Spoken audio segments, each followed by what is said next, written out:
កាមួយមានលាមួយវងអាស្រ័យរស់នៅជាមួយគ្នារាល់ថ្ងៃវាចេញទៅរកស៊ីតាមជ័យព្រៃនិងវាលស្មៅយ៉ាងសប្បាយចិត្តតែដោយធម្មជាតិមិនទៀងទាត់ហ្វូងលាទាំងនោះច្រើនតែផ្លាស់ប្ដូរទៅទីតាំងផ្សេងគ្នាជានិច្ចនៅពេលដែលឃើញស្មៅដែលជាអាហាររបស់ខ្លួនកំពុងតែអស់ទៅមួយឆ្នាំក្រោយមកហ្វូងលាបានយល់ព្រមគ្នាថានឹងផ្លាស់កន្លែងថ្មីក៏នាំគ្នាធ្វើដំណើរទៅរកកន្លែងមួយទៀតដែលមានភូមិសាស្ត្រអាកាសធាតុរងាខ្លាំងនិងមានភ្លៀងធ្លាក់ជាញឹកញាប់ដោយសង្ឃឹមថាកន្លែងថ្មីនេះនឹងមានស្មៅទន់ខ្ចីឲ្យពួកខ្លួនស៊ីដោយមិនបាច់ខ្វាយខ្វល់នៅពេលផ្លាស់មករស់នៅកន្លែងថ្មីលាមួយក្បាលក៏មានសេចក្តីសុខគ្រប់គ្នាពីព្រោះកន្លែងថ្មីសម្បូរស្មៅគ្រប់គ្រាន់លុះពេលស៊ីឆ្អែតក៏នាំគ្នាដេកសម្រាកយ៉ាងសប្បាយចិត្តខ្លះទៀតក៏ជុះអាចដាក់ក្នុងបរិវេណនោះដោយមិនបាច់ខ្វល់ខ្វាយថាមានលាផ្សេងមករំខានទេលុះពេលកន្លងហួសទៅមួយរយៈក៏មានលាឈ្មោលមួយក្បាលគិតប្លែកពីលាដទៃគឺវាគិតថា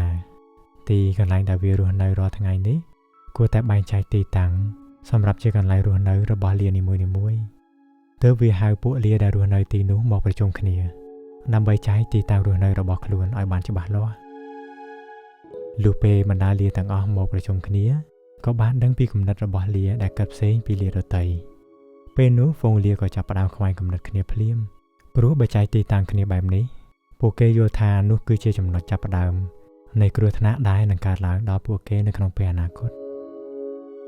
តែមួយក្រុមទៀតបែរជាយល់ឃើញថាមិនមានអ្វីខាតបង់ឡើយគឺធ្វើឲ្យលានីមួយៗមានទីតាំងស៊ីស្មៅយ៉ាងពិតប្រាកដហើយងាយស្រួលទៀតផងដោយមិនចាំបាច់ក្រែងថា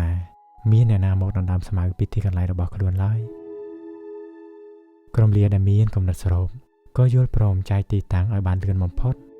ចំណែកពួកលាដែលមិនយល់ស្របក៏នាំគ្នាផ្លាស់កន្លែងចេញទៅរស់នៅកន្លែងផ្សេងដែលមិនចាំបាច់ចែកទីតាំងគ្នាក្នុងការរកស៊ី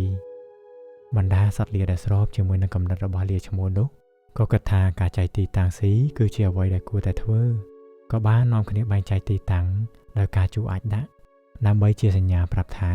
ទីតាំងត្រង់នេះជាកម្មសិទ្ធិរបស់ខ្លួននិងមានកតិការួមគ្នាថាហាមមិនឲ្យបំពានទៅលើកន្លែងលាដទៃទេប្រសិនបើបំពានចាត់ទុកថាជាការខុសច្បាប់បន្ទាប់ពីការចែកទីតាំងរៀបរយហើយពួកលាទាំងនោះក៏មានអារម្មណ៍សប្បាយរីករាយចំពោះភាពជាម្ចាស់ការលើខ្លួនឯងមានឯករាជ្យចង់ស៊ីចង់ដេកឬជួអាចបានយ៉ាងសប្បាយនៅក្នុងទីតាំងរបស់ខ្លួនដោយមិនចាំបាច់ក្រែងចិត្តលាដទៃទៀតនៅពេលណាចង់ជួអាចលាទាំងនោះក៏ជួសតាមបន្ទាត់ដែលចែងគ្នាទុកនោះដើម្បីឲ្យលាដទៃដឹងថានេះជាទីតាំងរបស់ខ្លួន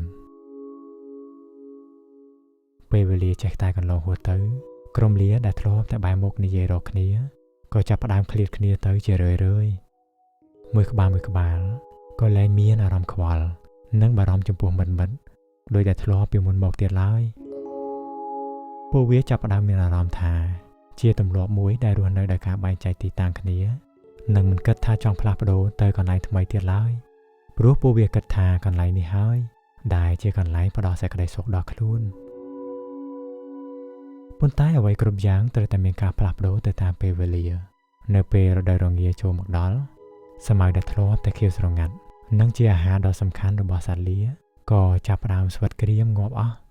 វាស្មៅត្រូវហុំព័ទ្ធទៅដោយអាកាសធាតុដែលត្រជាក់ខ្លាំងព្រមទាំងមានគ្រាប់ភ្លៀងធ្លាក់មកជាបន្តបណ្ដាលឲ្យអាកាសធាតុដែលរងាហើយវាកាន់តែរងាថែមទៀតចំណែកសត្វលានីមួយៗក៏មានគំនិតគិតរៀងខ្លួនហើយមើលឃើញអាចរបស់ខ្លួនដែលជួយដាក់ខណ្ឌព័ទ្ធទីតាំងទុកហើយក៏គិតថាខ្លាចអាប់យួរប្រសិនបើខ្លួនហើបមាត់និយាយជាមួយនឹងមិត្តមុននោះម្ល៉េះហើយទើបមិនហ៊ាននិយាយទៅកាន់មិត្តពីរឿងរកផ្លូវចេញខណៈដែលស្មៅចាប់ផ្ដើមអស់នៅអាកាសធាតុកាន់តែរងាខ្លាំងនៅទីបំផុតសត្វលាទាំងអស់នោះក៏បានតែដេកនៅនឹងកន្លែងរបស់ខ្លួនដោយប្រឈមមុខជាមួយនឹងអាកាសធាតុនិងភាពអត់ឃ្លានជារៀងរាល់ថ្ងៃដែលជាហេតុធ្វើឲ្យលាមាននៅក្នុងក្រុមនោះ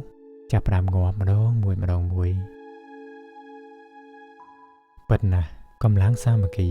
គឺជាបេះដូងគោលក្នុងការរស់នៅរួមគ្នានិងនាំឆ្ពោះទៅរកការសាងសេចក្តីសុខឲ្យកើតឡើងពីព្រោះកម្លាំងសាមគ្គី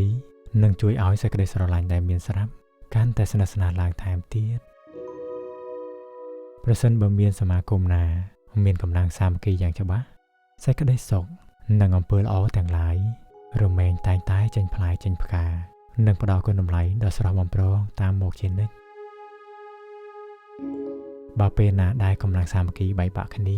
ពេលនោះវាជាសញ្ញាឆ្ពោះទៅរករណ្ដៅនៃក្តីអន្តរាយហើយនៅទីបំផុតក៏ក្លាយទៅជាភាពអស់ទឹកចិត្តសេចក្តីស្រឡាញ់ដែលធ្លាប់មានក៏បែរជាឃើញតែពីប្រយោជន៍ផ្ទាល់ខ្លួនធ្វើឲ្យសមាគមនោះបែកបាក់គ្នាចុងក្រោយក៏ត្រូវជួបតែភាពកណ្ដោយកណ្ដែងដែលពោរពេញទៅដោយសេចក្តីទុក្ខយ៉ាងវេទនាមិនខាន